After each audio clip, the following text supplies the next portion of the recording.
Nitrogen family के तत्वों के गुणों को पढ़ रहे थे हम लोग। उनमें से कुछ गुणों को पढ़ा जिनमें से आयनन विभव नाम का जो गुण था वो काफी ज्यादा क्वेश्चन क्रिएट करता है, इसलिए हमने उसको ज्यादा डिटेल में भी पढ़ा।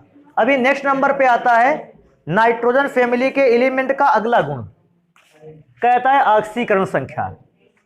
अभी ऑक्सीकरण संख्या को चेक करेंगे कि नाइट्रोजन फैमिली के एलिमेंट ऑक्सीकरण संख्या कितनी कितनी रखते हैं। तो बेटा मैं किसी एलिमेंट की बता दूं ऑक्सीकरण संख्या निकालते कैसे हैं। किसी भी एलिमेंट की ऑक्सीकरण संख्या की जो रेंज होती है, रेंज का मतलब समझते हो, मिनिमम ऑक्सीकरण संख्या कितनी हो सकती है और मैक्सिमम ऑक्सीकरण संख्या कितनी होती है, उसे इलेक्ट्रॉनिक विन्यास के थ्रू आसानी से निकाला जा सकता है। क्योंकि मुझे नाइट्रोजन फैमिली के एलिमेंट्स के ऑक्सीकरण संख्या को ज्ञात करना है कि कितनी रेंज होती है, तो उसको ज्ञात करने के लिए मैं उस फॉर्मूले को निकालने के तरीके को आपको बता दूं। जैसे इनमें से नाइट्रोजन फैमिली में से बहुत सारे एलिमेंट थे, मैं दो तीन इधर लिखता हूं। पहला मेरे पास नाइट्रोजन, फास्फोरस, आर्सेनिक, एंटीमनी और बिस्मथ, क्योंकि ये सारे के सारे एलिमेंट एक ही ग्रुप में हैं, तो इन सबकी ऑक्सीकरण संख्या की जो रेंज होगी मिनिमम वैल्यू से मैक्सिमम वैल्यू तक सबके लिए सेम रहनी है। तो रेंज जो है इनमें से किसी एलिमेंट के थ्रू निकाल सकते हैं।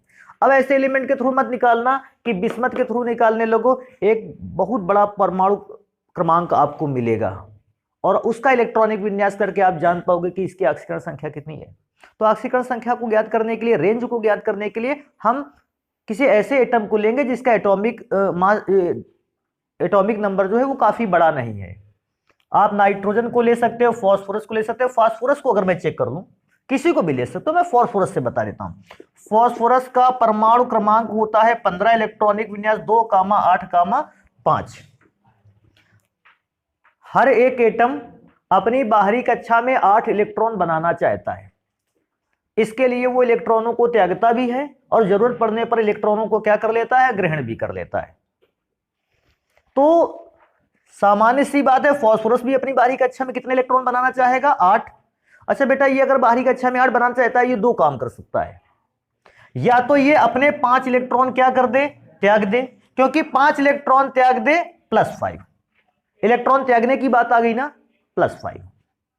अच्छा ये काम करो, कर जब 5 इलेक्ट्रॉन त्याग देगा तो ये 5 इलेक्ट्रॉन हट गए, लास्ट सेल में कितने इलेक्ट्रॉन बचे, 8। अब ये स्टेबल है, पहली चीज। और दूसरा, एक काम और कर सकता है कि इलेक्ट्रॉनों को ग्रहण भी तो कर सकता है। क्या लगता है कि ये कितने इलेक्ट्रॉनों को ग्रहण करके अपना अष्टक पूर्ण कर सकता है, 3 इलेक्ट्रॉनों को ग्रहण करके, 3 इलेक्ट्रॉन को ग्रहण करके -3। हम समझ गए रेंज क्या है।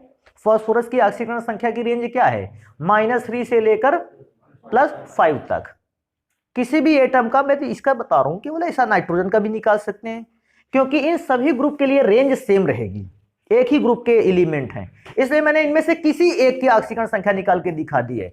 आप ऑक्सीजन का भी निकाल सकते हो, सल्फर का भी निकाल सकते हो, क्लोरीन का भी निकाल सकते हो, किसी भी एलिमेंट का निकाल सकते हो। लेकिन इस कंडीशन पर सबसे पहले इलेक्ट्रॉनिक विन्यास किया जाए और यह चेक किया जाए कि यह कितने इलेक्ट्रॉन त्याग कर ऑक्टेट कंप्लीट करता है। जितने इलेक्ट्रॉन त्याग कर ऑक्टेट कंप्लीट करेगा वो ऑक्सीकरण संख्या प्लस में लिखी जाएगी, और जितने इलेक्ट्रॉन ग्रहण करके ऑक्टेट कंप्लीट करेगा वो ऑक्सीकरण संख्या काहे में लिखी जाएगी, माइनस। इसका मतलब इस फैमिली की, नाइट्रोजन फैमिली के एलिमेंट्स की ऑक्सीकरण संख्या -3 से लेकर कितनी होती है, +5 तक। तो इतनी ऑक्सीकरण संख्या की रेंज है, निकालना जान गए ना। तो हमने पहला गुण लिख रखा है कि ऑक्सीकरण संख्या, हम बता देंगे नाइट्रोजन फैमिली के एलिमेंट की ऑक्सीकरण संख्या कहां से कहां तक होती है, -3 से लेकर +5 तक। तो हम यहां लिखेंगे नाइट्रोजन परिवार के तत्वों की ऑक्सीकरण संख्या -3 से +5 तक होती है। इनमें से भी एक इंपॉर्टेंट चीज याद रखने लायक है। क्या इंपॉर्टेंट याद रखने लायक है, नाइट्रोजन को अगर छोड़ दिया जाए तो अन्य एलिमेंट कौन सी ऑक्सीकरण संख्या प्रदर्शित कर पाते हैं, -3, +3 और 5। मैं दोबारा से रिपीट कर दूं, अगर मैं ज्यादातर एलिमेंट्स में देखता हूं कि अगर नाइट्रोजन फैमिली के अन्य एलिमेंट कंपाउंड बनाते हैं तो ऑक्सीकरण संख्या कौन कौन सी रिप्रेजेंट कर पाते हैं? -3 +3 +5। एक ऑक्सीकरण संख्या मैं और भूल गया, 0। लेकिन नाइट्रोजन जो है वो कौन कौन से ऑक्सीकरण संख्या दिखा सकता है? मैं गिन के बताऊं, -3 -2 -1 0 +1 +2 +3 +4 और +5। मतलब नाइट्रोजन -3 से लेकर +5 के बीच में जितनी भी वैल्यू आती है सारी की सारी ऑक्सीकरण संख्याओं को रिप्रेजेंट करता है। तो इस बात को भी यहीं पर लिखेंगे,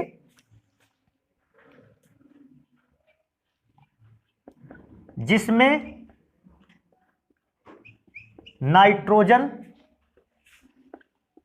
-3 से +5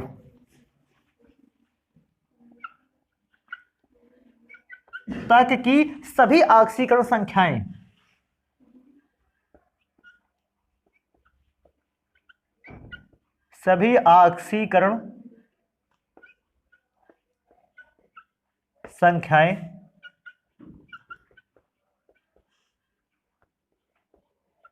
प्रदर्शित करता है, जबकि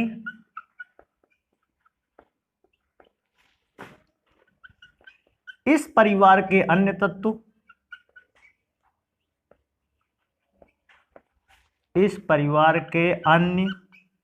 तत्व कौन कौन से ऑक्सीकरण संख्या? -3 0 +3 +5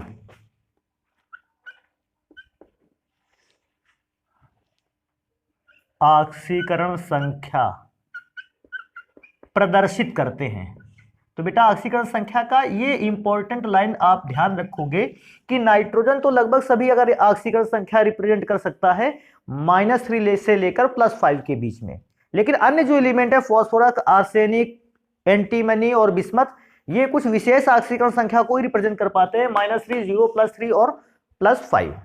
अभी ऑक्सीकरण संख्या को तो हम पढ़ चुके हैं नाइट्रोजन फैमिली में से कि चेंज किस प्रकार से होता है। नेक्स्ट गुण पर चलेंगे, कहता है यौगिकों की प्रकृति।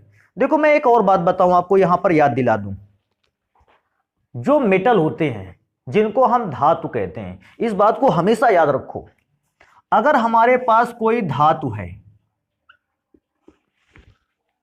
तो धातु के यौगिकों की प्रकृति कौन सी होगी? आयनिक। यह हमेशा ध्यान रखने वाली बात है कि जब भी कभी धातु कंपाउंड बनाता है, धातु के अधिकांश यौगिक कैसे होते हैं? आयनिक। मैं थोड़ा सा और इसको अच्छा लिखूं कि धातु के जो अधिकांश यौगिक होते हैं, अधिकांश जो यौगिक होते हैं वो कैसे होते हैं? आयनिक। आयनिक क्यों होते हैं? क्योंकि उनके बीच में बॉन्ड तब डेवलप होता है जब कोई एक परमाणु इलेक्ट्रॉन त्यागता है और कोई दूसरा परमाणु इलेक्ट्रॉन को क्या कर लेता है? ग्रहण कर लेता है। लेकिन अभी ध्यान देने वाली बात है, आयनिक यौगिक तब बनते हैं जब बॉन्ड किसके किसके बीच बने? धातु और अधातु के बीच बने। जब मेटल और नॉन मेटल के बीच में कंपाउंड बनेगा, ज्यादातर ये प्रवृत्ति होगी या ज्यादातर प्रोबेबिलिटी इस बात की होगी कि वो आयनिक कंपाउंड होगा। लेकिन जब भी कभी कोई कंपाउंड अधातु और अधातु के बीच बनता है, अधातु और अधातु के बीच बनता है, बेटा ऐसा कंपाउंड कैसा प्रकृति में होता है? सह संयोजक। इस बात को आप हमेशा ध्यान रखेंगे, यहीं पर नहीं वैसे भी ध्यान रखना है आपको। मेटल और नॉन मेटल के बीच का कंपाउंड बनेगा, अधिकांश कंपाउंड कैसे होंगे? आयनिक। मैं सब कंपाउंड की बात नहीं करता, अधिकांश कंपाउंड आयनिक होंगे। लेकिन जब ऐसा कभी नंबर आ जाएगा कि नॉन मेटल और नॉन मेटल के बीच में कंपाउंड बन रहा है, ऐसा कंपाउंड कैसा होगा? सहसंयोजक। एक और चीज है यहां पर अगर जोड़ लें, उपधातु भी ज्यादातर कंपाउंड जो है वो सहसंयोजक ही बनाते हैं। तो क्योंकि मैं फैमिली को चेक करता हूं यौगिकों में से, तो नाइट्रोजन फैमिली में एकमात्र एलिमेंट धात्विक है, कौन सा? बिस्मथ।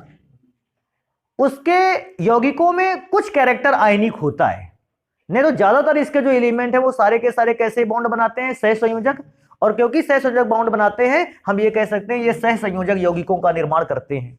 तो मैं क्या बात लिखूंगा यहां पे यौगिकों की प्रकृति में कि नाइट्रोजन फैमिली के अधिकांश यौगिक कैसे यौगिक बनाते हैं? सहसंयोजक यौगिक। तो मैं लिखूंगा नाइट्रोजन परिवार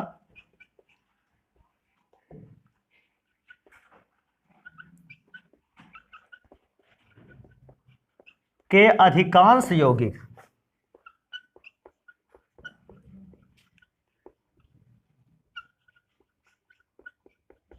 प्रकृति में सहसंयोजक होते हैं। सहसंयोजक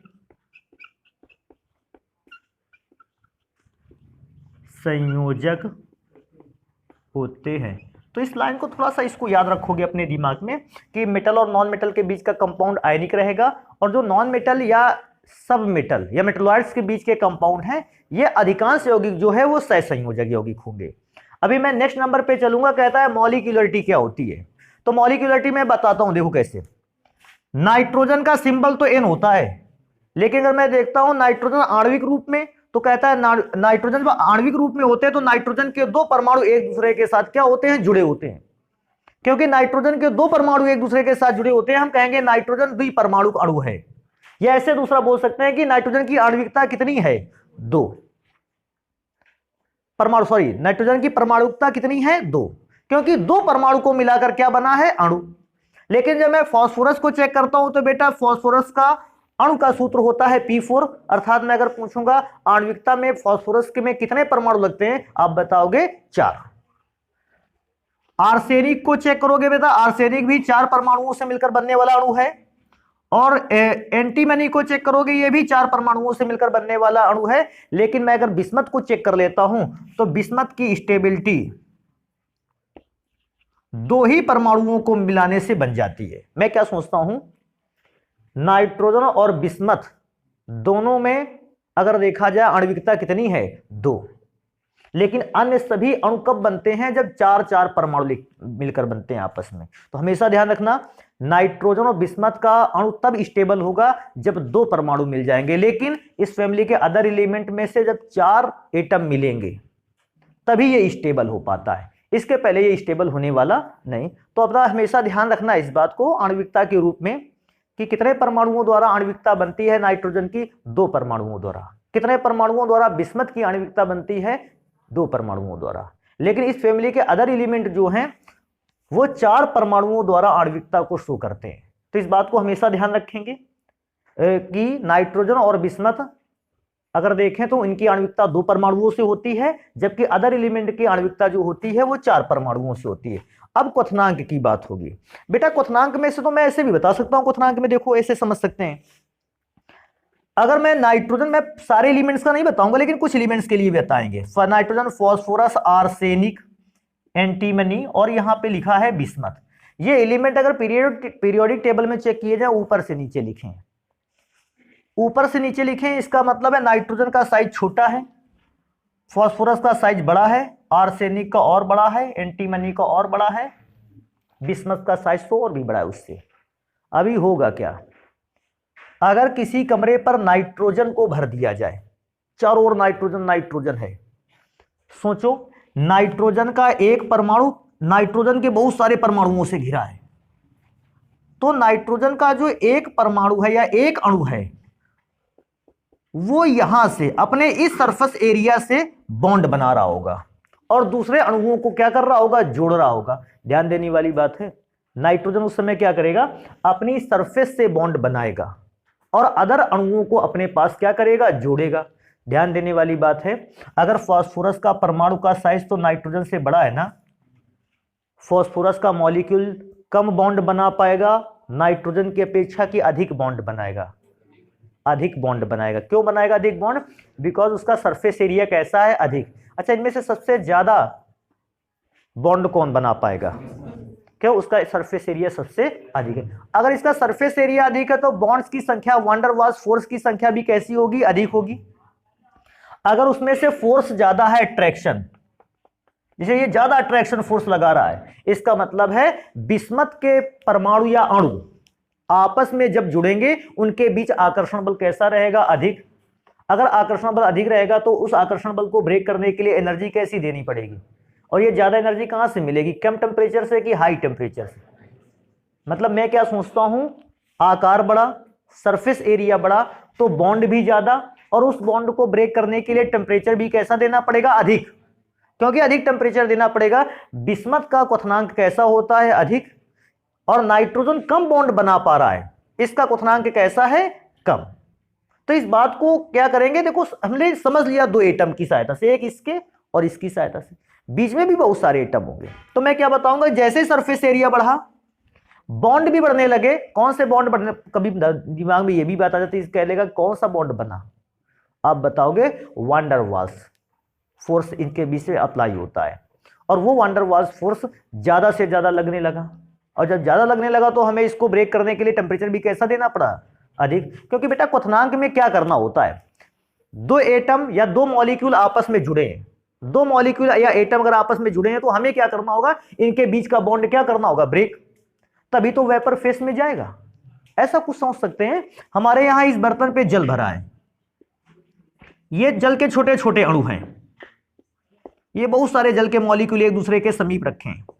अगर हम इसको वाष्पित करना चाहते हैं, क्वथनांक पर टेम्परेचर ले जाना चाहते हैं, तो हम क्या चाहते क्या है कि जल का ये जो अणु है ये बाकी अणुओं के साथ अपने बॉन्ड को क्या कर ले, तोड़ ले, ब्रेक कर ले, और जल का ये अणु यहां से निकलकर कहां पहुंच जाए, ऊपर। जैसे जल का अणु अपने अदर आसपास वाले अणुओं के साथ बनाए गए बॉन्ड को ब्रेक करेगा और ऊपर निकल जाएगा, हम कह देंगे कि जल का अणु वाष्प के रूप में बदल गया है। और जब जल का अणु वाष्प के रूप में बदलने लगे तो टेम्परेचर कहां पर पहुंच गया है, क्वथनांक पर। तो क्वथनांक का मतलब होता है बॉन्ड को ब्रेक, मॉलिक्यूल या एटम्स के बीच के बॉन्ड को ब्रेक करते हुए एटम या मॉलिक्यूल को कहां, बॉन्ड से मुक्त कर देना। तो जो जितने कम टेम्परेचर में बॉन्ड ब्रेक कर देगा वो उतने ही जल्दी क्वथनांक पर पहुंच गया, और जिसका बॉन्ड ब्रेक करने के लिए आपको ज्यादा टेम्परेचर देना पड़ा तो आप ये कहोगे कि उसका क्वथनांक भी कैसा है, अधिक। तो मैं क्वथनांक का अगर नंबर आएगा तो हम उसको बताएंगे। परमाणु का आकार बढ़ने पर उनकी सरफेस द्वारा लगाया गया वान डर वाल्स फोर्स भी कैसा हो जाता है, बढ़ जाता है, जिसे ब्रेक करने के लिए अधिक ताप की आवश्यकता होती है। इस बेसिस पे फिर मैं क्वथनांक का एक सीरीज लिख दूंगा, उसमें सारे के सारे एलिमेंट से क्वथनांक हो जाएंगे। क्या बताएंगे कि नाइट्रोजन से बिस्मथ की ओर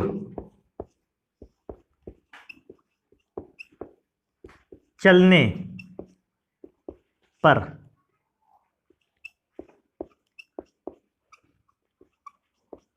परमाणुओं के आकार, या आकार को ऐसे भी लिख सकते हैं पृष्ठीय क्षेत्रफल। हाँ, आकार को पृष्ठीय क्षेत्रफल भी तो कह सकते हैं, आकार बढ़ेगा पृष्ठीय क्षेत्रफल बढ़ जाएगा। आकार या पृष्ठीय क्षेत्रफल बढ़ता है, अतः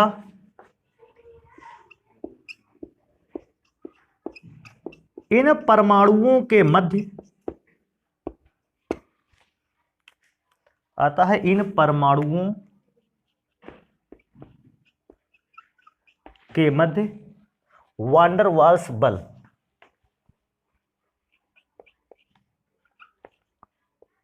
वान डर वाल्स बल अधिक लगने लगता है, अधिक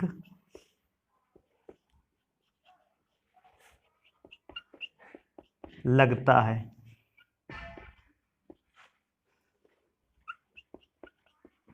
और परमाणु या अणु को मुक्त करने के लिए, परमाणु या अणु को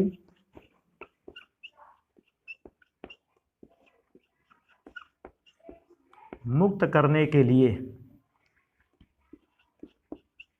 ताप, या ऐसे लिख सकते हैं करने के लिए अधिक ताप की आवश्यकता होती है।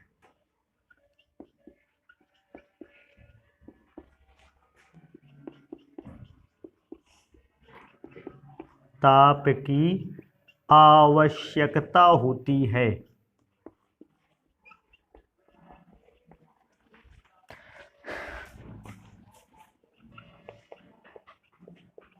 अब क्योंकि टेम्परेचर ज्यादा लग जाएगा तो क्वथनांक भी अधिक हो गया। अब इसके क्वथनांक का ऑर्डर भी लिख लेते हैं। कैसे ऑर्डर लिख लेते हैं? नाइट्रोजन से ज्यादा क्वथनांक किसका होता है? फास्फोरस का। फास्फोरस से ज्यादा क्वथनांक किसका होगा? आर्सेनिक का। आर्सेनिक से अधिक क्वथनांक होगा एंटीमनी का, और उससे भी अधिक होगा किसका? बिस्मथ का।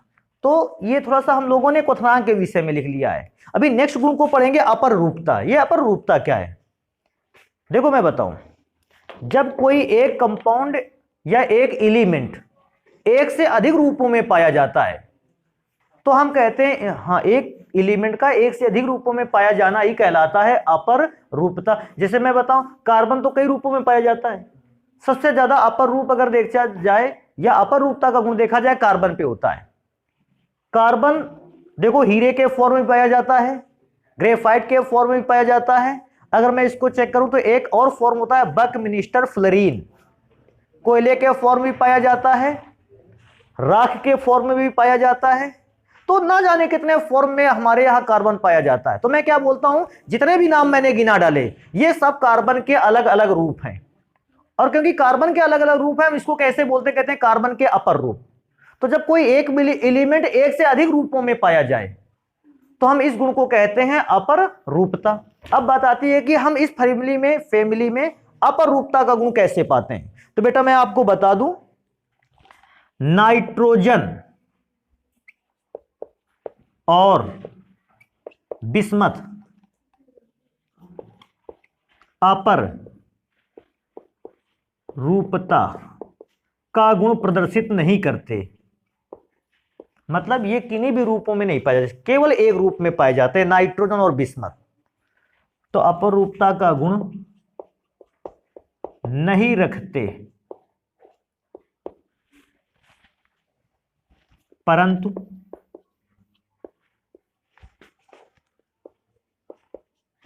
इस परिवार के अन्य तत्व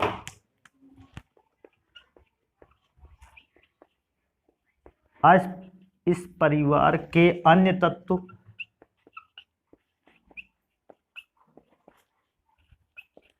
अपर रूपता का गुण रखते हैं। गुड, मतलब फास्फोरस कई प्रकार का होता है। बिल्कुल मैं बता दूं आपको, आपने फास्फोरस कई प्रकार का सुना होगा। एक तो रेड फास्फोरस माचिस की तीलियों पर लगा रहता है, एक होता है व्हाइट फास्फोरस चूहे मारने की दवा में और वो बारूद जिसको कहते हैं उसमें यूज में आता है। और बेटा मैं बताऊं, एक फास्फोरस और होता है सिंदूरी फास्फोरस। फास्फोरस एक होता है काला फास्फोरस भी। काला फास्फोरस भी दो प्रकार का, अल्फा काला फास्फोरस और बीटा काला फास्फोरस। तो फास्फोरस के बहुत सारे रूप हैं, इसलिए मैंने लिखा अन्य सभी तत्व अपर रूपता का गुण रखते हैं। और हर एक प्रकार के रूप में फास्फोरस के गुण अलग अलग भी होते हैं। सफेद फास्फोरस तीव्र ज्वलनशील होता है, जबकि रेड फास्फोरस उतना तीव्र ज्वलनशील नहीं होता है। तो हर एक गुण पे अलग। अभी लास्ट में चेक करेंगे कि मेटेलिक कैरेक्टर क्या है। तो बेटा मेटेलिक कैरेक्टर पढ़ना आसान है। नाइट्रोजन फैमिली के एलिमेंट्स की अगर बात की जाए, आर्सेनिक, एंटीमनी और बिस्मथ, तो बेटा ध्यान रखो ये शुरुआत के जो दो एलिमेंट हैं ये अधातु हैं। बीच में दो एलिमेंट जो आपको मिलते हैं ये उपधातु हैं। उपधातु को समझते हो ना? उपधातु का मतलब जिन पे कुछ कैरेक्टर किसके हो, मेटल के, धातु के, और कुछ कैरेक्टर हो अधातु के, नॉन मेटल के। और बेटा लास्ट में जो एलिमेंट मिलता है बिस्मथ, यही केवल हमारे यहां कैसा है, धातु है। तो अगर कभी मेटेलिक कैरेक्टर के विषय में हमसे पूछता है तो इस फैमिली में नाइट्रोजन फास्फोरस अधातु हैं, आर्सेनिक एंटीमनी उपधातु हैं, और जबकि बिस्मथ है ये मात्र एक ऐसा एलिमेंट है जो कि क्या है, धातु। तो एक काम कर लेते हैं, इसको जल्दी से नोट करते हैं फिर आगे की चीजों को पढ़ते हैं। तो अब पढ़ते हैं कि नाइट्रोजन फैमिली में उपस्थित एलिमेंट के रासायनिक गुणों में चेंज कैसे होता है या रासायनिक गुण किस प्रकार के होते हैं। तो मैं अगर स्टार्ट करूं तो सबसे पहले हम लोग पढ़ने वाले हैं हाइड्रोजन से क्रिया। देखो ध्यान रखने वाली बात है ये, नाइट्रोजन जब भी हाइड्रोजन से विक्रिया करता है पहला कंपाउंड बनाता है NH3। फास्फोरस जब भी हाइड्रोजन से रिएक्शन करता है बनाता है PH3। आर्सेनिक जब भी हाइड्रोजन से अभिक्रिया करता है बनाता है AsH3, और जो एंटीमनी है वो बनाता है SbH3, और बिस्मथ बेटा बनाता है हाइड्रोजन से अभिक्रिया करके BiH3। तो मैं क्या सोचता हूं, ज्यादातर जो एलिमेंट है नाइट्रोजन फैमिली के वो हाइड्रोजन से जब भी अभिक्रिया करते हैं मोस्टली ट्राईहाइड्राइड बनते हैं। ट्राईहाइड्राइड का मतलब ये नाइट्रोजन का ट्राईहाइड्राइड, ये फॉस्फोरस का ट्राईहाइड्राइड, ऐसे ही चलते चले आए नीचे की ओर बिस्मथ का ट्राईहाइड्राइड। और इनके नाम भी बेटा ध्यान रखना थोड़ा सा। पहले वाले कंपाउंड का नाम क्या है, अमोनिया, क्योंकि ये फेमस कंपाउंड है, आप इसका नाम जानते हो। दूसरे वाले कंपाउंड का नाम ध्यान रखना फॉस्फीन, फॉस्फोरस से बना फॉस्फीन, आर्सेनिक से बना आर्सीन, स्टिबियम नाम था इसका, अगर इससे नाम पढ़ोगे तो स्टिबीन, और बेटा इसका नाम है बिस्मथीन। तो मैं क्या सोच गया कि अगर शुरुआत वाले केमिकल को थोड़ा सा इग्नोर करें, हालांकि इग्नोर करने लायक है नहीं, लेकिन नाम पढ़ने में केवल अगर उसको इग्नोर करें तो बाकी के फॉर्मूले के जो नाम है वो लगभग सिमिलर मिलते जुलते हैं। फॉस्फोरस से बन गया फॉस्फीन, आर्सेनिक से बन गया आर्सीन, और बेटा अगर स्टिबियन से बना तो स्टिबीन, और बेटा बिस्मथ से बनकर तैयार हुआ इसको कहते हैं बिस्मथीन। अभी ध्यान रखने वाली बात है, मैं कुछ कैरेक्टर यहां पे लिखता हूं, आपको ये कैरेक्टर बिल्कुल याद होने चाहिए। जैसे कौन सा कैरेक्टर लिखते हैं, सबसे पहले लिखते हैं क्षारीय प्रकृति। कोई व्यक्ति हमसे आता है, पूछता है कि नाइट्रोजन फैमिली के जो हाइड्राइड बनकर तैयार हुए हैं इनके बेसिक नेचर को आप बताइए। तो बेसिक नेचर देखो कैसे बताते हैं, उसको ध्यान दो। हमने बेसिक नेचर पे सबसे पहले रखा है अमोनिया को, मतलब इस फैमिली में से जितने भी हाइड्राइड बनकर तैयार हुए हैं उनमें से सबसे जो बेसिक नेचर क्षारीय प्रकृति अधिक है वो किसकी है, अमोनिया की। उससे कम क्षारीय प्रकृति किसकी है, फॉस्फीन की। उससे भी कम क्षारीय प्रकृति किसकी है, आर्सीन की। उससे भी कम क्षारीय प्रकृति, और भी उससे भी कम क्षारीय प्रकृति। इसको हमेशा याद रखना। जैसे कोई व्यक्ति हमसे पूछता भी है कि आखिर ऐसे सर्दी नेचर ऐसा क्यों लिख दिया, अमोनिया सबसे अधिक क्षारीय क्यों है, इसको ध्यान देने वाली बात है। देखो इसको क्षारीय नेचर क्यों उसका कहा गया, इसको बहुत अच्छे ढंग से देखेंगे। मैं केवल अमोनिया पर और एक और कंपाउंड पर बताऊंगा, केवल 2 कंपाउंड्स पर, इससे ज्यादा कंपाउंड पर मैं नहीं बताऊंगा, क्योंकि अगर हर एक कंपाउंड को डिटेल में बताएंगे बेटा बहुत ज्यादा समय बर्बाद होने वाला है फिर। तो पहला कंपाउंड हमने अमोनिया ले रखा है, जिसमें नाइट्रोजन के साथ 3 हाइड्रोजन अवेलेबल है और 1 लोन पेयर है। जब भी आप स्ट्रक्चर बनाओगे ऐसा पाओगे। और मैंने दूसरा ऐसे ही केमिकल कंपाउंड लिख लिया है बिस्मथीन को, जिसमें से बिस्मथ के साथ 3 हाइड्रोजन लगे हुए हैं और 1 लोन पेयर यहां भी अवेलेबल है। अब दोनों की बात होगी, देखो कैसा, यह है नॉन मेटल। और दूसरी सबसे बड़ी बात, इसकी इलेक्ट्रॉन नेगेटिविटी बहुत अधिक होती है। क्यों अधिक होती है, इस परिवार में से तो सबसे अधिक है। रीजन है नाइट्रोजन के एटम का साइज कैसा है, छोटा, और आपने पढ़ रखा था जिस एटम का साइज छोटा होगा इसका इलेक्ट्रॉन नेगेटिविटी हाई होगी। सोचो अगर इलेक्ट्रॉन नेगेटिविटी हाई होगी तो नाइट्रोजन हाइड्रोजन से बॉन्ड बनाने में जो इलेक्ट्रॉन लगे हैं, नाइट्रोजन इसको कहां खींच लेगा, अपनी ओर। बेटा यहां भी देखो, यहां पे भी तो 2 इलेक्ट्रॉन लगे होंगे बॉन्ड बनाने में, इनको भी अपनी ओर खींचेगा, इनसे बॉन्ड बनाए तो इनको भी अपनी ओर खींचेगा। अगर ये नाइट्रोजन की हाई इलेक्ट्रोनेगेटिविटी के कारण ये सारे के सारे बॉन्ड से इलेक्ट्रॉन को अपनी ओर खींच रहा है नाइट्रोजन, बस इतनी बात बतानी है, नाइट्रोजन पर इलेक्ट्रॉन की डेंसिटी बढ़ जाएगी कि घट जाएगी, इलेक्ट्रॉन की डेंसिटी बढ़ जाएगी। सारे के सारे इलेक्ट्रॉन वहीं इकट्ठा होने लगे। और जब भी किसी कंपाउंड में से सेंट्रल एटम पर, सेंट्रल एटम का तो समझते हो, केंद्रीय परमाणु पर इलेक्ट्रॉन डेंसिटी बढ़ जाए तो उसकी क्षारीय प्रकृति भी क्या हो जाती है, बढ़ जाती है। बिस्मथ में मैं चेक करूंगा, बिस्मथ में भी सेम फॉर्मूला है, लेकिन बेटा बिस्मथ एक प्रकार का मेटल है। बस इतनी बात बताओगे, मेटल इलेक्ट्रॉन को गेन करने का, ग्रहण करने का नेचर रखता है या त्यागने का, त्यागने का। क्योंकि त्यागने का नेचर रखता है, ये जो बॉन्ड बनाने में इलेक्ट्रॉन है ये बिस्मथ अपनी ओर नहीं खींच रहा है बल्कि इसकी ओर दे रहा है। बाहर की ओर भेज रहा है कि जो हमारे पास इलेक्ट्रॉन नहीं आने चाहिए ये हाइड्रोजन की ओर जाने चाहिए। बस इतनी बात सोच के बताना कि केंद्रीय परमाणु पर इलेक्ट्रॉन की डेंसिटी बढ़ेगी कि घटेगी? घटेगी। अभी जस्ट 2 मिनट पहले हम लोग बात कर रहे थे कि इलेक्ट्रॉन की डेंसिटी बढ़ गई तो क्षारीय नेचर बढ़ गया। तो बेटा अब इलेक्ट्रॉन की डेंसिटी घट रही है ना, तो क्षारीय नेचर भी कैसा हो गया? घट गया। हम इसको डिटेल में नहीं लिखाएंगे, लेकिन इस बात को हमेशा याद रखो कि जब भी किसी कंपाउंड के सेंट्रल एटम पर इलेक्ट्रॉन की डेंसिटी बढ़ने लगती है तो इलेक्ट्रॉन की डेंसिटी बढ़ने के कारण उसका क्षारीय नेचर क्या हो जाता है? बढ़ जाता है। और इलेक्ट्रॉन की डेंसिटी कम होने पर क्षारीय नेचर घट भी जाता है। अब बात कहोगे सर जी अम्लीय नेचर का बता दो। बेटा क्षारीय नेचर का जस्ट अपोजिट बिहेवियर क्या है? अम्लीय नेचर। उसको समझ लेना।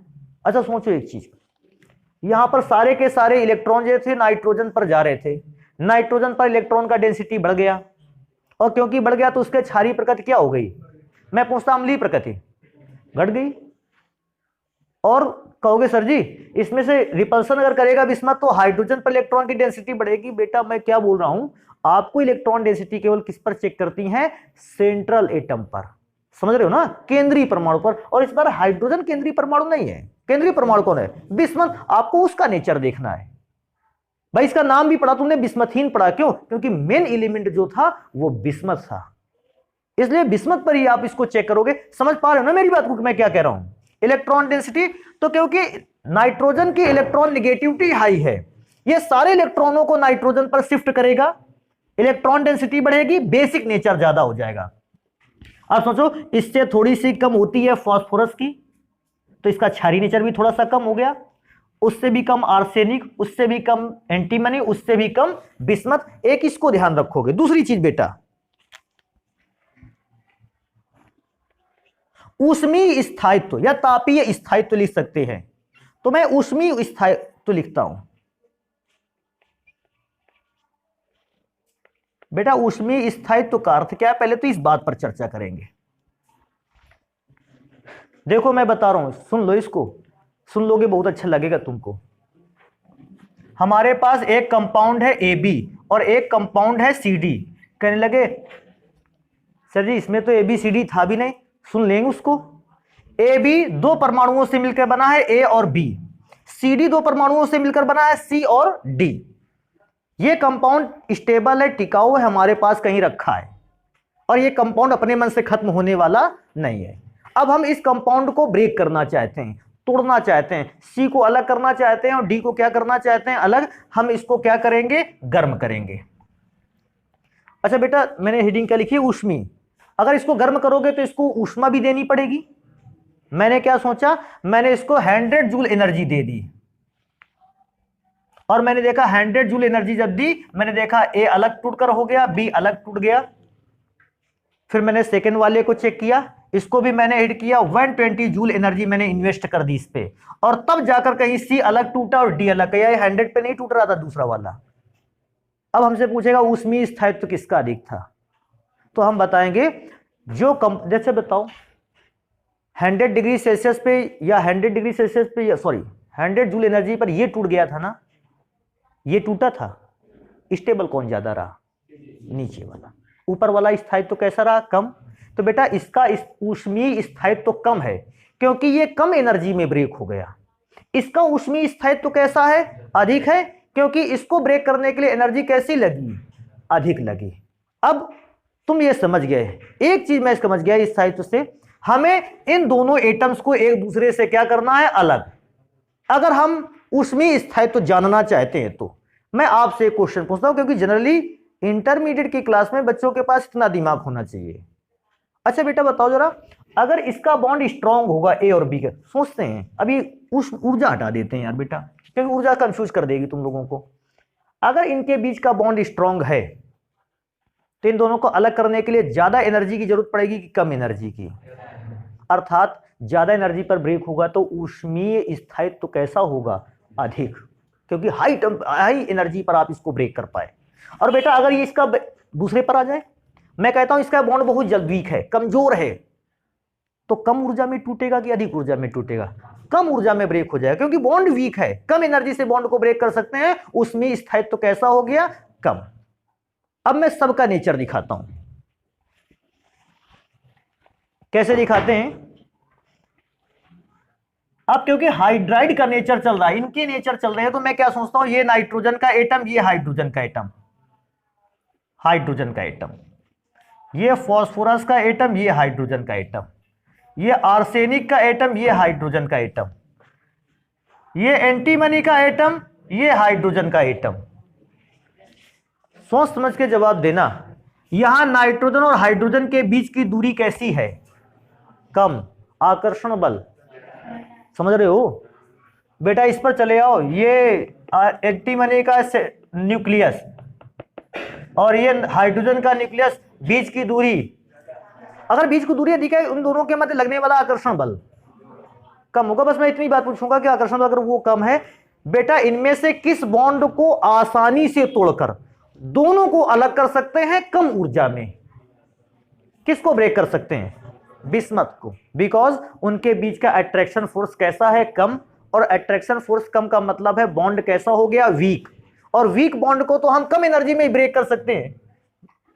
तो इसका मतलब मैं क्या सोचता हूं, अमोनिया के लिए ऊष्मीय स्थायित्व जो है वो सबसे अधिक है, क्योंकि इसका बॉन्ड बहुत छोटा है और छोटा बॉन्ड स्ट्रॉन्ग अट्रैक्शन फोर्स रखता है। स्ट्रॉन्ग अट्रैक्शन फोर्स रखेगा तो इसके बॉन्ड को ब्रेक करने में एनर्जी कैसे लगेगी? बहुत अधिक, क्योंकि बहुत अधिक एनर्जी लग जाएगी, ऊष्मीय स्थायित्व इसका अधिक है। बेटा हम क्रम इसको देखो कैसे लिखते हैं। ऊष्मीय स्थायित्व क्रम लिखते हैं NH3 सबसे ज्यादा स्टेबल है, उससे कम स्टेबल होगा PH3, उससे भी कम स्टेबल होगा ASH3, उससे भी कम स्टेबल होगा SBH3 और उससे भी कम स्टेबल होगा BiH3। तो ये ऊष्मीय स्थायित्व की बात हो गई। अगले गुण पर चलेंगे। एक गुण है अपचायक।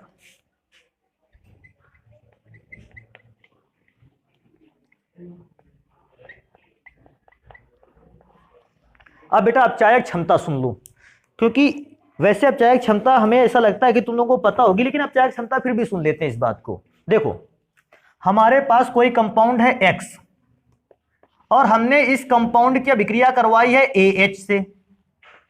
ध्यान रखना इसको, ये सारी रिएक्शन जो है ये अभी आपको बता देगा कौन अपचायक है, कौन दुर्बल अपचायक है, कौन प्रबल अपचायक है। अपचायक प्रकृति क्षमता देखो, सोचो अभिक्रिया जैसे दोनों के पास हुई, दोनों की अभिक्रिया हुई, हुआ क्या? A ने तुरंत H को अपने पास से जाने दिया। A शीघ्रता से H को त्याग देता है, तुरंत H को त्यागा और उसको हाइड्रोजन को क्या है X के साथ जोड़ दिया। A तो अकेला हो गया, लेकिन अब हाइड्रोजन किसके साथ जुड़ गया? X के साथ जुड़ गया। अगर हम पूछेंगे तो क्या हुआ बताओगे? X का अपचयन हुआ। क्यों? क्योंकि X हाइड्रोजन के साथ जुड़ गया। लेकिन अपचयन करवाने के लिए जिम्मेदार कौन था? AH। अब सोचो, मैं एक बात बताता हूं, अगर AH को ना छोड़ता क्या H X के साथ चिपकता? नहीं। अगर X के साथ नहीं चिपकता तो X का अपचयन भी नहीं होता। अच्छा सोचने वाली बात है, AH से तुरंत शीघ्रता से क्यों अलग हो गया होगा? क्योंकि A और H के बीच का बॉन्ड कैसा होगा? कमजोर। इसलिए A ने तुरंत H के साथ बने बॉन्ड को क्या कर दिया? तोड़कर X के पास पहुंचा दिया। अब समझने वाली बात है, बॉन्ड कमजोर होगा तो शीघ्रता से H दे देगा। अगर शीघ्रता से H दे देगा तो AH की अपचायक क्षमता अधिक है। ध्यान रखने वाली बात है। दूसरी, अगर AH को अपने से अलग ना करता, क्या अपचयन होता है X का? अगर X का अपचयन नहीं होता, हम क्या कहते हैं? अपचायक क्षमता कैसी है? कम है।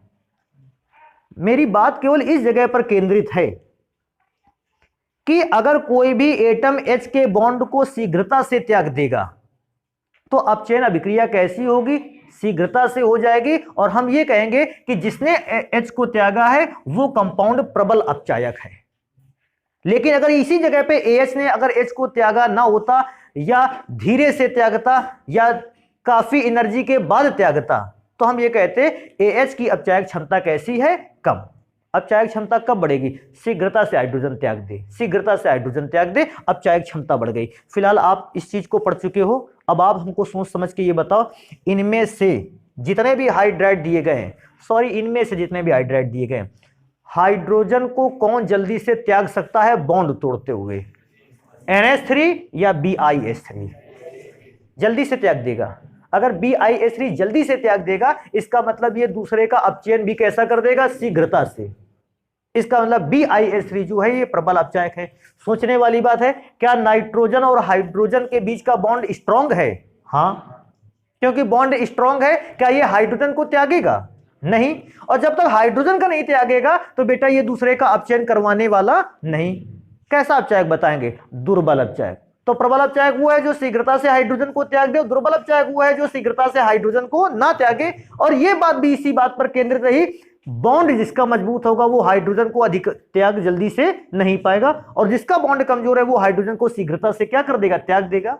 तो इस बार अगर अपचायक क्षमता पर बात करें तो बेटा अपचायक क्षमता पर NH3 की जो अपचायक क्षमता है वो सबसे कम हो गई, और उससे अधिक क्षमता हो गई PH3 की, उससे अधिक क्षमता हो गई आर्सेनिक हाइड्राइड की, और उससे भी क्षमता है SbH3 की, और बेटा उससे भी क्षमता हो गई अधिक BiH3 से। ये तो अपचायक क्षमता का क्रम हो गया। अगर मैं अपचायक क्षमता चेक करता हूं नाइट्रोजन फैमिली के विभिन्न पदार्थों के हाइड्राइडों से।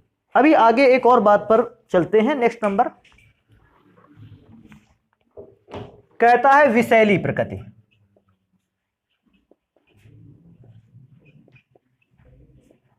विषैली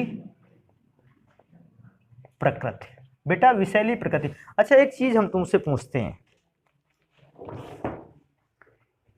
विषैली प्रकृति का मतलब है कौन अधिक विषैला है? हालांकि एक बात तुम्हारी नेचर के लिए बता दें, ये सारे के सारे पदार्थ विषैली प्रकृति के होते हैं, कोई कम कोई ज्यादा, लेकिन सबका नेचर जो है वो विषैला है। तो पूछता है हमसे ढूंढना होगा कि इनमें से किस हाइड्राइड का विषैला नेचर कम है, किस हाइड्राइड का विषैला नेचर अधिक है।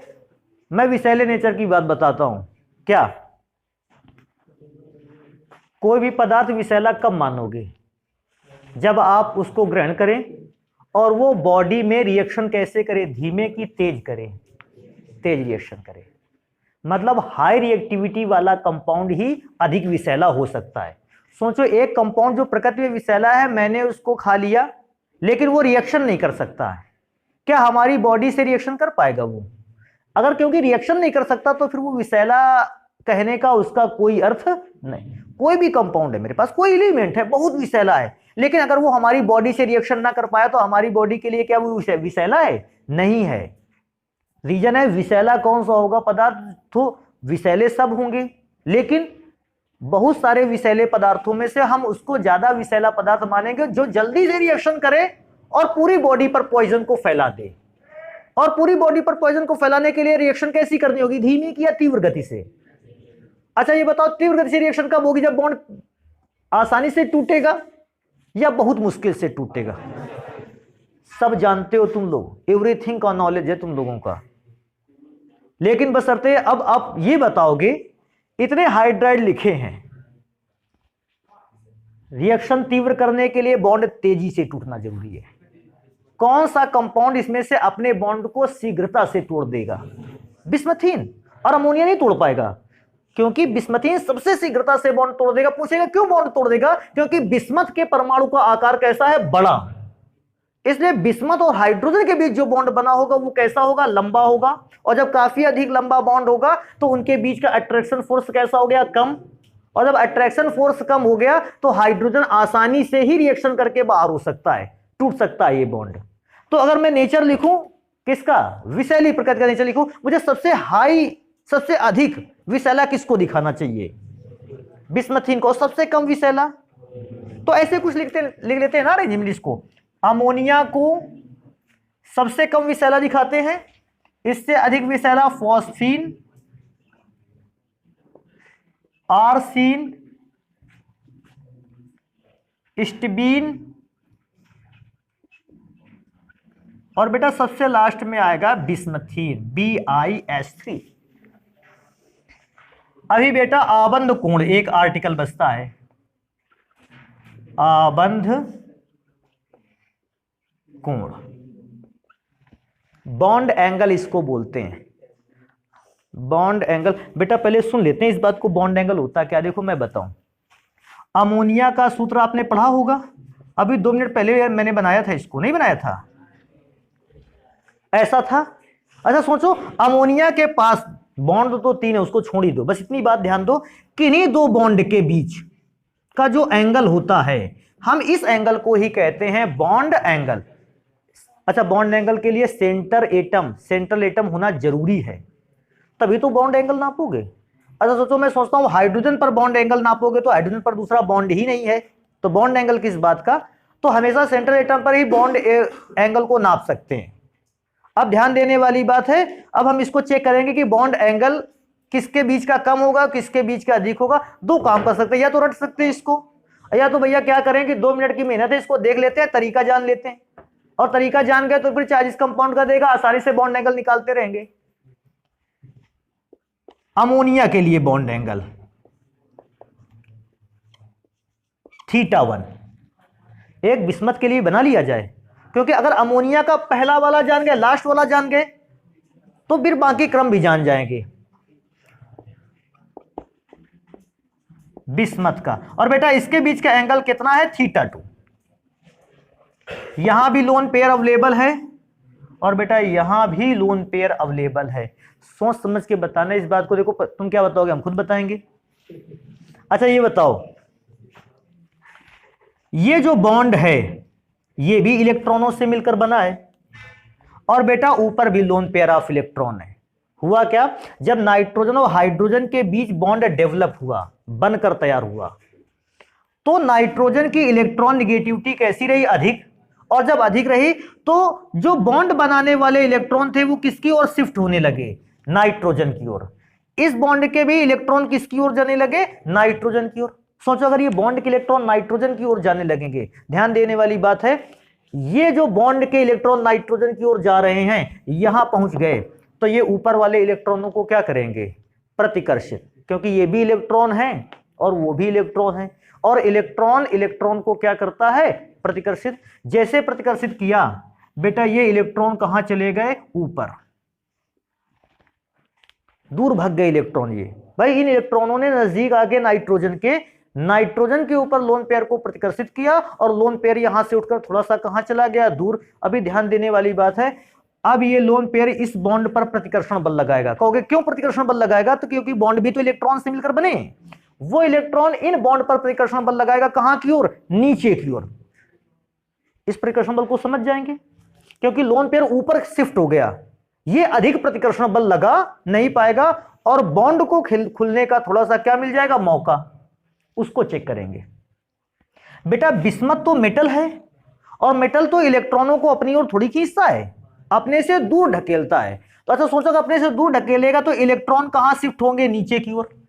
यहां इलेक्ट्रॉन आ गए, सोचो अगर इलेक्ट्रॉन यहां पर शिफ्ट हो गया कि क्या लोन पेयर ऊपर जाएगा, नहीं जाएगा, क्योंकि हाइड्रोजन खुद शिफ्ट कर रहा है अपने पास इलेक्ट्रॉनों को, तो ये लोन पेयर ऊपर जाएगा नहीं। अच्छा सोच समझ के बता, अब ये लोन पेयर बॉन्ड पर कम आकर प्रतिकर्षण लगाएगा कि अधिक प्रतिकर्षण लगाएगा, यहां प्रतिकर्षण अधिक रहेगा ना। तो जब लोन बॉन्ड पर ज्यादा प्रतिकर्षण लगाएगा तो लोन पेयर के उस अधिक प्रतिकर्षण के कारण जो बॉन्ड होंगे वो थोड़ा सा कहां की ओर झुक जाएंगे, नीचे की ओर। यहां पे भी बॉन्ड नीचे की ओर झुका होगा, लेकिन क्योंकि लोन पेयर काफी ऊंचाई पर स्थित है, काफी दूर स्थित है, वहां से इतना ज्यादा रिपल्सन फोर्स नहीं लगता कि बॉन्ड को ज्यादा अंदर की ओर दबाया जा सके। एक और आखिरी क्वेश्चन, बॉन्ड एंगल कहां पर खुला होगा थोड़ा सा, और कहां पर अंदर की ओर झुका होगा। इसमें क्या हुआ होगा, खुला हुआ है, क्योंकि दूर हो गया। और जब खुल गया बॉन्ड एंगल तो θ1 इज ग्रेटर देन θ2। हमेशा ध्यान रखना। अभी सोचो आप खुद कि अगर लोन पेयर नजदीक होता तो वो बॉन्ड को प्रतिकर्षित भी ज्यादा करता, और जब प्रतिकर्षित करता तो बॉन्ड कहां की ओर दबते, नीचे की ओर। और जैसे जैसे नीचे की ओर दबते चले जाते, θ2 की वैल्यू क्या होने लगती, कम। और यहां लोन पेयर कहां शिफ्ट हो गया, ऊपर। और क्योंकि लोन पेयर ऊपर शिफ्ट हो गया तो इन बॉन्ड्स को खुलने का थोड़ा सा क्या मिल गया, मौका। जितना जैसे जैसे ये लोन पेयर नजदीक आएगा बॉन्ड अपने आप नीचे की ओर दबते रहेंगे, जैसे जैसे लोन पेयर ऊपर की ओर जाएगा बॉन्ड को खुलने का क्या मिलता रहेगा, मौका। आपके हिसाब से बिस्मथ वाला अगर मैं बॉन्ड पे एंगल देखता हूं वो सबसे कैसा है, कम। अमोनिया का बॉन्ड एंगल सबसे अधिक है। इस बीच में अगर मैं चलता हूं तो क्रम क्या मिलेगा, अमोनिया का बॉन्ड एंगल सबसे अधिक, उससे कम, उससे कम, उससे कम, और यहां पर आ गया सबसे कम। तो बेटा मैं बॉन्ड एंगल को लिखता हूं। बॉन्ड एंगल में ये लाइन ध्यान रखना इस चीज को। तो बॉन्ड एंगल में कैसे ध्यान रखेंगे, अमोनिया का बॉन्ड एंगल जो है वो सबसे अधिक है, उससे कम फॉस्फीन का, उससे कम AsH3 का, उससे भी कम बॉन्ड एंगल है SbH3 का, और उससे भी कम बॉन्ड एंगल है अगर देखा जाए BiH3 का। और बेटा जब ये चीजें दोबारा से पढ़े हम लोग और ना समझ में आए, घर में देखा अपना नहीं समझ में आ रहा, तो उस वीडियो को बार बार देखो, आपको जब वही चीजें बताई जाएंगी आप शायद दोबारा से समझ पाए उस बात को। अभी नेक्स्ट नंबर पे चलते हैं, अगला रासायनिक गुण पढ़ते हैं ऑक्सीजन से क्रिया। और एक एक गुण रह गया, जल में घुलनशीलता। बेटा मैं इतनी बात बस पूछूंगा, जल में घुलनशीलता आसान है बेटा, इनमें से सब में से ये बता डालो हाइड्रोजन बॉन्ड कौन सा मॉलिक्यूल बनाएगा? अमोनिया का। क्योंकि मैंने बताया था कि जब भी हाइड्रोजन एटम किसी प्रबल ऋण विद्युतीय एटम नाइट्रोजन, ऑक्सीजन या फ्लोरीन के साथ कनेक्ट होगा, वो हाइड्रोजन बॉन्ड क्या करेगा? बनाएगा। लेकिन इनमें से कोई ना तो फास्फोरस हाई इलेक्ट्रोनेगेटिव एटम है, ना आर्सेनिक, ना एंटीमनी, ना बिस्मथ। केवल हाई इलेक्ट्रोनेगेटिव एटम कौन है? नाइट्रोजन। इसका मतलब नाइट्रोजन ने हाइड्रोजन से अभिक्रिया की और बना हुआ कंपाउंड अमोनिया अब हाइड्रोजन बॉन्ड बनाएगा किसके मॉलिक्यूल के साथ? जल के मॉलिक्यूल के साथ। और ये जल में कैसा रहेगा? घुलनशील रहेगा। तो मैं यह लिख देता हूं, क्या लिखते हैं? क्योंकि अमोनिया का अणु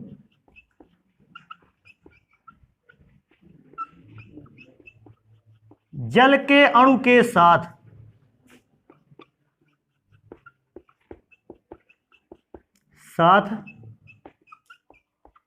हाइड्रोजन आबंध बनाता है, अतः यह जल में घुलनशील है।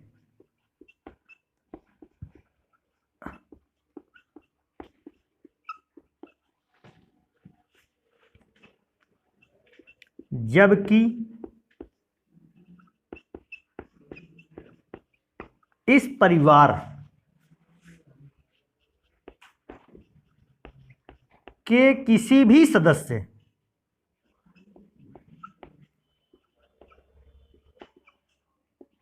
का हाइड्राइड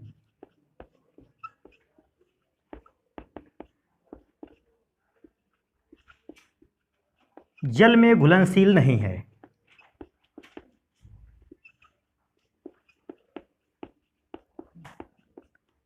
जल में घुलनशील नहीं है। बेटा अगर कोई हमसे पूछेगा कि अगर ये जल में घुलनशील है तो ये जल में घुलकर किस प्रकार का कंपाउंड बनाकर तैयार करता है, इसका नेचर क्या है कंपाउंड का, तो बेटा हम उसको आसानी से बताएंगे रिएक्शन के थ्रू कि हमारे पास बेटा अमोनिया है, हमने इसकी अभिक्रिया किस पर कराई है? जल पर। बेटा जल का फॉर्मूला ऐसे भी तो लिख सकते हैं H+ आयन OH- आयन। अब देखो अभिक्रिया का क्रम वही पुराना वाला, क्या? नाइट्रोजन पर लोन पेयर है, इसलिए नाइट्रोजन किसको अट्रैक्ट करेगा? प्रोटॉन को। प्रोटॉन इसके साथ अटैच हुआ, बना NH4+, ध्यान देने वाली बात है, और साथ में OH- था क्या? तो NH4+ जो चार्ज है ये OH- चार्ज को अपनी ओर क्या करेगा? अट्रैक्ट करेगा और साथ में रखेगा OH- चार्ज। तो क्योंकि अभी देखो ध्यान देने वाली बात है, अमोनिया को जल में घोलने पर जो भी कंपाउंड बना उस पे या उस घोल पर कौन सा आयन है? OH- ion. और OH- आयन अगर है उस घोल पर तो प्रकृति कैसी होगी? क्षारीय। तो कभी अगर ऐसा भी पूछता है अमोनिया के जलीय विलयन की प्रकृति कैसी होती है, तो हम बताएंगे क्षारीय होती है। क्योंकि जब भी मैंने अमोनिया को जल में घोला उस पर मुझे हाइड्रोक्सिल आयन मिलने स्टार्ट हो गया, और हाइड्रोक्सिल आयन का मिलना इस बात को रिप्रेजेंट करता है कि अमोनिया का जलीय विलयन कैसा होगा? क्षारीय हो। तो इसको जल्दी से नोट कर लेते हैं। देखो नाइट्रोजन का अगला रासायनिक गुण चेक करते हैं हम। तो नाइट्रोजन का बेटा अगला रासायनिक गुण है ऑक्सीजन से क्रिया। नाइट्रोजन, अच्छा एक बात ये भी सोचने वाली बात है, फास्फोरस जब ऑक्सीजन से रिएक्शन करता है तो फास्फोरस पेंटा ऑक्साइड बनाता है, लेकिन जब कभी भी नाइट्रोजन ऑक्सीजन से रिएक्शन करता है वो डिफरेंट टाइप के केमिकल कंपाउंड बना सकता है। ये नाइट्रोजन में एक अलग प्रक्रिया है। अदर फॉस्फोरस आर्सेनिक एंटीमनी जो भी रिएक्शन करते हैं ऑक्सीजन से, वो एक या दो प्रकार के ऑक्साइड बना पाते हैं। लेकिन जब बेटा नाइट्रोजन रिएक्शन करता है तो हम इस बात को पाते हैं कि ये 5 प्रकार के ऑक्साइड बना सकता है। अब 5 प्रकार के ऑक्साइड बना सकता है, इसको बोलते हैं नाइट्रस ऑक्साइड। ये वही दवा है, इसको क्या कहते हैं, हाँ, हंसाने वाली गैस। इसको nitric oxide, di nitrogen trioxide, nitrogen dioxide, di nitrogen pentoxide. इनमें से एक अरेंजमेंट हमसे बहुत अधिक पूछा जाता है, कहता है इसमें से अम्लीय नेचर हमको बताइए कि एसिडिक नेचर कैसा रहेगा, इनमें से कौन सा अधिक एसिडिक है, कौन सा कम एसिडिक है। एक बहुत विशेष चीज ध्यान रखो, क्या ध्यान रखो, जो यहां पर लिखा है, अगर कभी किसी पदार्थ में किसी तत्व की ऑक्सीकरण संख्या अगर अधिक है तो फिर बेटा उसकी अम्लीय प्रकृति भी कैसी होगी, अधिक। फिर से ध्यान रखो, अगर कोई कंपाउंड ऑक्सीजन के साथ अभिक्रिया करते हुए कंपाउंड बना रहा है, कोई एलिमेंट, उस समय आप इस हमें को हमेशा ध्यान रखो, अगर एलिमेंट की ऑक्सीजन संख्या बढ़ गई तो फिर उसका अम्लीय नेचर भी क्या हो जाएगा, बढ़ जाएगा। मैं सबको चेक करके दिखा देता हूं। यहां पे अगर नाइट्रोजन की ऑक्सीकरण संख्या को चेक करोगे तो बेटा नाइट्रोजन की ऑक्सीकरण संख्या है यहां +1। मैं यहां चेक करता हूं, ऑक्सीजन की ऑक्सीकरण संख्या है +2। यहां चेक करेंगे ऑक्सीजन की, नाइट्रोजन की ऑक्सीकरण संख्या है, सॉरी, नाइट्रोजन की ऑक्सीकरण संख्या +3। यहां चेक करेंगे नाइट्रोजन की ऑक्सीकरण संख्या +4, और यहां लास्ट में चेक करेंगे नाइट्रोजन की ऑक्सीकरण संख्या +5। ये केवल नाइट्रोजन फैमिली के लिए मैं नहीं लिख रहा हूं, हर एक फैमिली पे ये वर्क करेगा। जब भी कभी इस बात का नाम आ जाएगा कि कौन सा ज्यादा अधिक अम्लीय है ऑक्साइड में से, ऑक्साइड में इस बात को हमेशा ध्यान रखना, ऑक्सीकरण संख्या बढ़ने पर अम्लीय नेचर भी क्या हो जाता है, बढ़ जाता है। अगर मैं चेक करूंगा ऑक्सीकरण संख्या तो इधर के लिए बढ़ रही है, तो फिर अम्लीय नेचर भी इधर के लिए ही क्या होगा, बढ़ेगा। तो इस बात को हमेशा ध्यान रखें, एसिडिक नेचर कब बढ़ता है, जब दो एलिमेंट्स के बीच बने कंपाउंड में एक एलिमेंट की ऑक्सीकरण संख्या क्या होने लगे, बढ़ने लगे, अम्लीय नेचर भी उसका क्या हो जाता है, बढ़ जाता है। तो बेटा ये हो गया नाइट्रोजन फैमिली के एलिमेंट के गुण और उनके लक्षणों में जो परिवर्तन थे। तो आज इतनी क्लास में रखेंगे, इतनी सब चीजों को, बाकी को पढ़ेंगे नेक्स्ट क्लास पे फिर।